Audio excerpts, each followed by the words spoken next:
ಹುಬ್ಬಳ್ಳಿಯಾದರೇನು ಭದ್ರಾವತಿಯಾದರೇನು ಬೆರಿಬೇಕು ನಾವು ಮೊದಲು ನಲಿದಾಡಲು.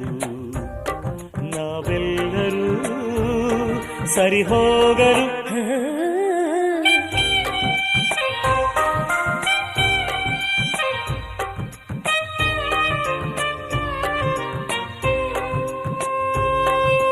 ಬೆಂಗಳೂರಲ್ಲಿ ಬೋಂಡ ಅಂದ್ರೆ ಆಲೂಗಡ್ಡೆ ಉಂಡೆಯಂತೆ, ಮಂಗಳೂರಲ್ಲಿ ಬೋಂಡ ಅಂದ್ರೆ ಎಳನೀರಿನ ಕಾಯಿಯಂತೆ.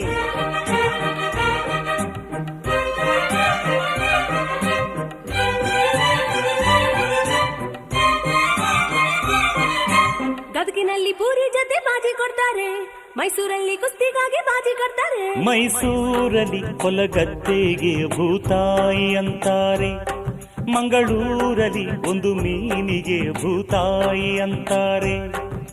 ನಿಮ್ ಕಡೆ